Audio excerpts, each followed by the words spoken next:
Bonjour à toutes et tous, dans cette review, nous allons nous pencher sur un produit sorti tout récemment par la marque américaine Motu, l'Ultralight MK5.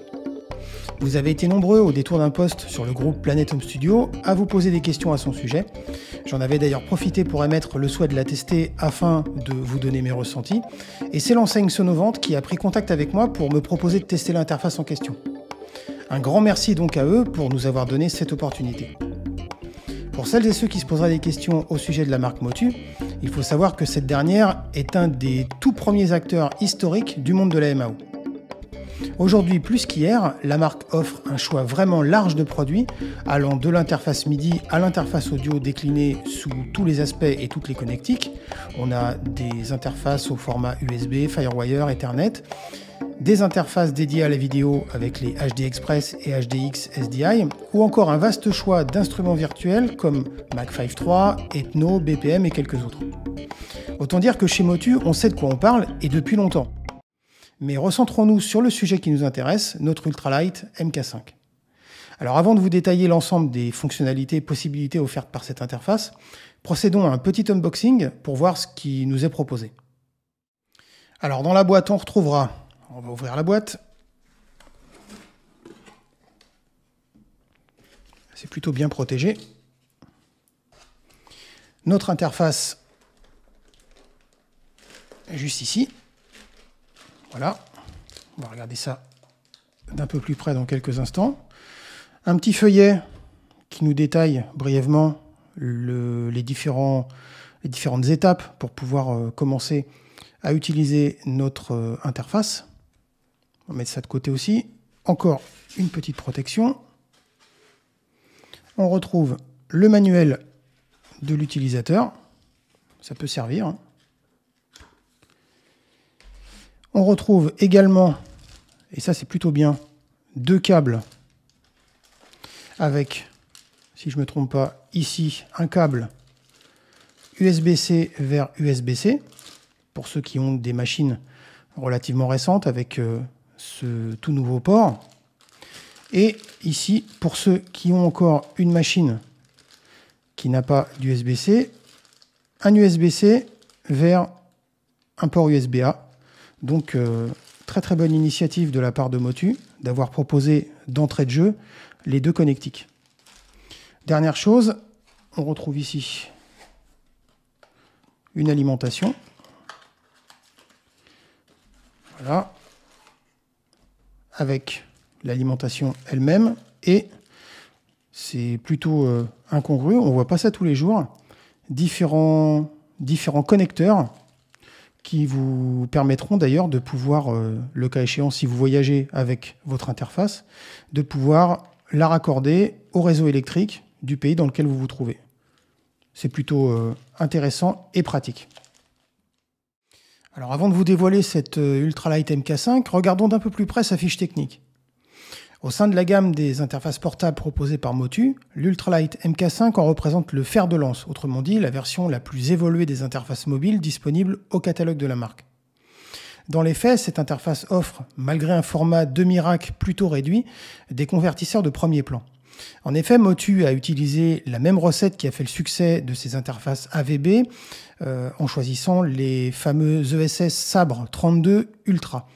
Si ça ne vous parle pas, sachez seulement que ces mêmes convertisseurs sont utilisés, entre autres, dans les interfaces Apogee, mais à des prix sans aucune commune mesure avec les interfaces de chez Motu. Entre la version MK4 et la version MK5, pas mal de choses ont changé. La première chose qui frappe, c'est tout d'abord la finition du boîtier. Motu a fait ici un effort supplémentaire concernant la présentation générale de son interface. Avec cette nouvelle mouture, on a ici la sensation d'avoir un produit plus premium, mais aussi plus robuste, ce qui est rassurant pour une plus grande longévité. Niveau performance audio, la version MK5 fait encore mieux que sa grande sœur. On remarquera sur le tableau suivant que la version MK5 surpasse nettement et sur tous les plans les caractéristiques de la version MK4.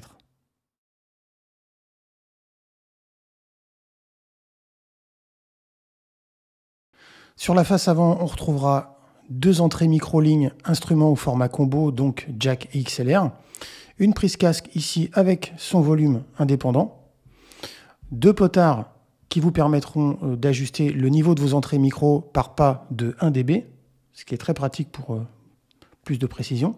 On aura également un pad moins 20 dB, une alimentation 48 volts et un écran OLED qui vous permettra de monitorer vos entrées-sorties principales, mais aussi la fréquence d'échantillonnage utilisée, le réglage d'horloge et l'activité MIDI en entrée comme en sortie. Alors, petit détail qui pourrait paraître déroutant, mais qui est certainement une concession faite par Motu à cause de l'encombrement réduit du boîtier, le bouton de réglage du niveau de casque servira également de bouton de mise sous tension et d'extinction de votre périphérique. On voit ici d'ailleurs que si je reste appuyé dessus, j'ai un décompte de 3 secondes qui aboutit à l'extinction de l'interface. Si je rappuie sur le bouton, il se rallume. À l'arrière, on retrouvera une prise secteur, un connecteur USB-C, 2 prises MIDI, une MIDI in et une MIDI out. Ici, les entrées-sorties au format optique ADAT pour un total de 8 canaux. Une entrée-sortie SPDIF au format RCA. 10 sorties lignes. 2 sorties principales. Et 6 entrées lignes via lesquelles vous pourrez connecter synthé, mixeur, outboard externe et plus encore. L'interface pourra être rackée seule ou avec un autre exemplaire grâce à des oreilles de montage ou un kit de couplage proposé en option. Autant dire que ça fait du monde pour une interface à l'encombrement aussi réduit. En termes de connectivité, personne dans cette gamme de prix ne vous en proposera autant. Au final, vous bénéficierez de 18 entrées et 22 sorties pour un total de 40 canaux d'entrée-sortie indépendantes simultanément disponibles. Au niveau du poids, avec seulement 1,3 kg sur la balance, vous pourrez l'emmener partout sans le moindre souci.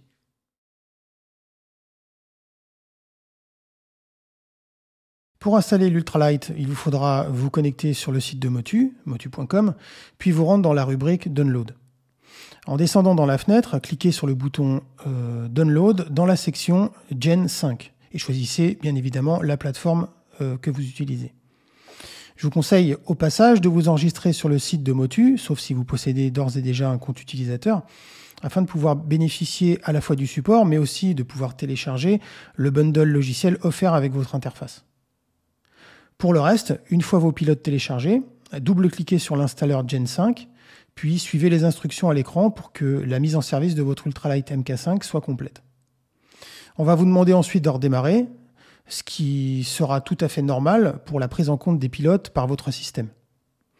N'oubliez pas d'indiquer à votre dos préféré, ici Logic, quelle interface utiliser, ici en l'occurrence l'Ultralight MK5.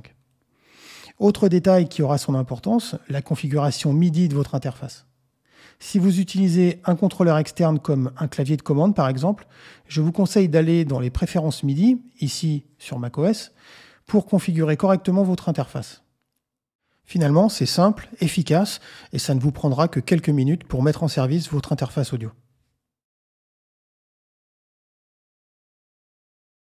Si vous n'avez jamais entendu parler du QMix de Motu, sachez qu'il s'agit d'un utilitaire qui va vous permettre de configurer et piloter votre interface à distance à partir de votre ordinateur, mais aussi via un iPad par exemple. Vous pourrez même, juste ici, enregistrer et sauvegarder vos configurations en fonction des différents contextes dans lesquels vous souhaiterez utiliser votre interface, donc très pratique pour gagner du temps. Vous pourrez également créer vos propres bus mix en fonction de vos besoins et même pouvoir justement gérer vos mix casques. Motu a également intégré sur chaque entrée analogique des effets DSP. L'avantage du DSP intégré vous permettra de ne pas impacter les ressources de votre ordinateur puisque les effets seront calculés en interne par votre interface audio. Ici, vous bénéficierez d'un égaliseur 4 bandes, mais aussi d'un gate et d'un compresseur. Notez que chaque output mix profitera quant à lui d'un EQ 3 bandes. Petit regret, tous les effets que vous aurez activés dans QMix seront partagés ici dans tous vos mix. Ces effets, bien qu'un peu limités, vous permettront néanmoins de faire face à la plupart des situations, et puis c'est toujours bien de se dire que c'est inclus dans l'interface. Mais en plus de tout cela, QMix va vous permettre d'utiliser votre Ultralight comme une table de mixage autonome, donc sans avoir besoin de votre ordinateur. Pour des prestations live, ce sera évidemment un très gros plus. Autre intérêt de cet Ultralight MK5, la fonction Loopback, qui vous permettra de mixer vos entrées en live avec les sorties de votre ordinateur, donc hyper pratique si vous faites du podcasting ou du streaming en live.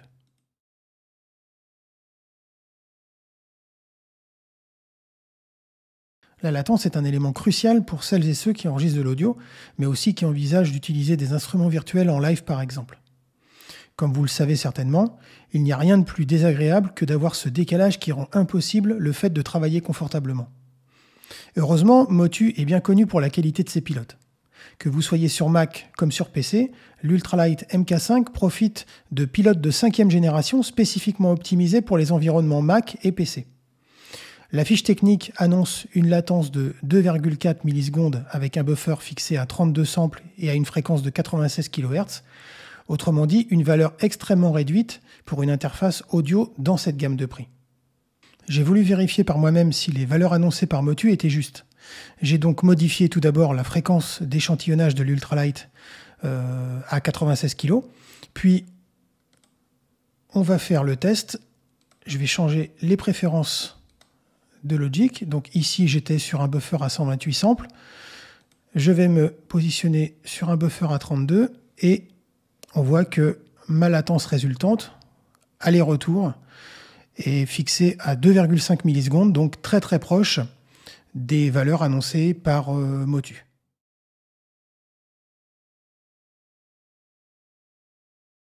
C'est encore une fois la très bonne surprise de cette interface. Étant moi-même un utilisateur jusqu'ici très satisfait de ma RME Fireface UCX, j'ai vraiment été étonné de la qualité audio de cette Ultralight MK5. On pourrait d'ailleurs les comparer entre elles en termes d'offres hardware de format, mais au niveau du tarif, l'Ultralight MK5 met vraiment tout le monde d'accord. Tout simplement parce que une Fireface UCX se positionne à 1099 €, soit plus de 300 € au-dessus du modèle de chez Motu. Et encore, je n'ai même pas parlé de l'UCX2 qui coûte, elle, près de 1300 €. C'est d'ailleurs cette dernière qui pourrait le plus se comparer en termes de connectivité avec l'Ultralight MK5, mais à un prix quasiment 50% plus cher. Côté préampli, ceux de l'Ultralight MK5 sont très transparents, ce qui permettra d'enregistrer le plus fidèlement possible la source à capter. Alors, sans l'ombre d'un doute, on peut dire que les convertisseurs ESS SAP 32 Ultra n'y sont pas pour rien. Il s'agit ici de convertisseurs de dernière génération. Ce sont les fameux ES 9026 Pro, offrant une plage dynamique mesurée de 120 dB sur les entrées et 125 dB sur les sorties lignes, avec un taux de distorsion harmonique total plus bruit de moins 114 dB. Côté préampli, on pourra profiter d'une plage dynamique de 115 dB, avec une réserve de gain carrément impressionnante. On pourra atteindre les 74 dB, à comparer avec les 58 dB de la version MK4 de l'Ultralight, donc la version précédente, mais aussi les 65 dB de ma Fireface UCX. La sortie casque, elle, offre pas moins de 118 dB de dynamique, avec un THD plus N de moins 110 dB. Le tout avec des fréquences d'échantillonnage allant de 44.1 à 192 kHz. Autant dire que l'Ultralight MK5 joue vraiment dans la cour des grands.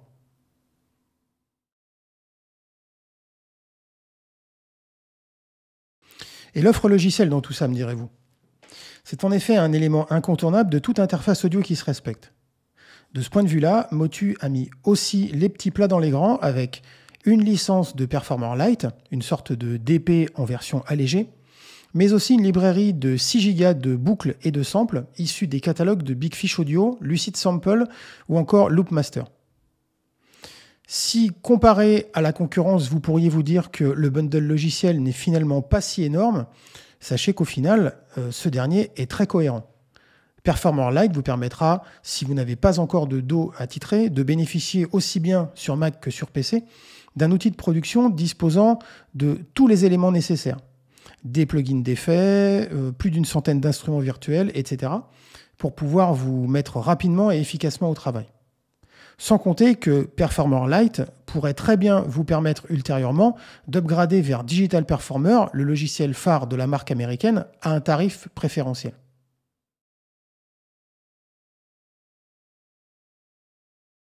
Alors finalement, que peut-on dire de cette ultralight MK5 ? Est-ce qu'elle est bien née ? La réponse est clairement oui. Motu a mis tout son savoir-faire dans son développement afin d'en faire non seulement un concentré de technologie, mais aussi un élément central de votre configuration fixe ou nomade. Son format particulièrement contenu en fera sans l'ombre d'un doute un outil privilégié des adeptes de mobilité. Elle rentrera sans souci dans n'importe quel sac à dos. Et sa construction full métal vous permettra de dormir sur vos deux oreilles sans jamais craindre de l'endommager. Côté son, rien à redire non plus. Les convertisseurs ESS SAB 32 Ultra font vraiment le job et permettent à cette ultralight MK5 d'aller se frotter à des interfaces qui vous en coûteraient quelques centaines d'euros de plus. Finalement, que vous soyez sur Mac, PC ou même iOS, cette interface vous en donnera largement pour votre argent. Notez aussi qu'elle est d'ores et déjà compatible avec le dernier processeur Apple Silicon, le M1. Certes, on pourra dire que l'ultralight MK5 n'offre pas une puissance de calcul DSP capable de rivaliser avec la concurrence. On pensera à Universal Audio ou Antelope. Mais de mon point de vue, c'est un parti pris assumé de la part de Motu. Ici, le fabricant a voulu proposer un outil capable de répondre à quasiment tous les besoins pour une interface de cette gamme de prix. En effet, si vous cherchez bien, elles ne sont pas nombreuses à en offrir autant dans un format non seulement aussi réduit, mais à un tarif aussi bien étudié. En ce qui me concerne, rajouter un ou plusieurs DSP aurait clairement grévé le budget. Mais compte tenu de la puissance toujours croissante des ordinateurs actuels, que vous soyez sur Mac ou sur PC d'ailleurs, l'argent économisé vous permettra de choisir vous-même vos propres outils de traitement, qu'ils soient hardware ou logiciels. La seule chose que j'ai trouvé un peu dommage, c'est de ne pas pouvoir voir sur l'écran principal si j'écrêtais. Le bar graph, malheureusement, s'arrête à 0 dB. Alors vous allez me dire rien de rédhibitoire parce qu'on pourra, via le QMix, obtenir la possibilité de le faire, mais c'est un peu dommage à mon sens en termes de workflow. Pour le reste, proposé à 735 € seulement, cette ultralight MK5 est sans l'ombre d'un doute vouée à un brillant avenir. D'ailleurs, si j'ai un conseil à vous donner, ne calculez jamais au plus juste en termes de besoins. Je lis très souvent sur différents forums des utilisateurs disant « je n'ai besoin que d'une interface avec 2 entrées, 2 sorties, pas plus ». C'est malheureusement l'erreur que nous avons tous et toutes fait.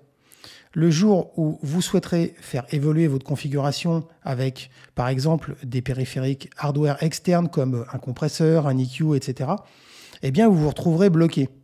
Donc, voyez toujours un peu plus large pour ne pas avoir à changer d'interface et au final perdre de l'argent. N'hésitez pas à consulter le lien en description pour en savoir plus. Merci encore une fois à Sonovant pour sa collaboration et je vous dis à très bientôt pour une nouvelle review.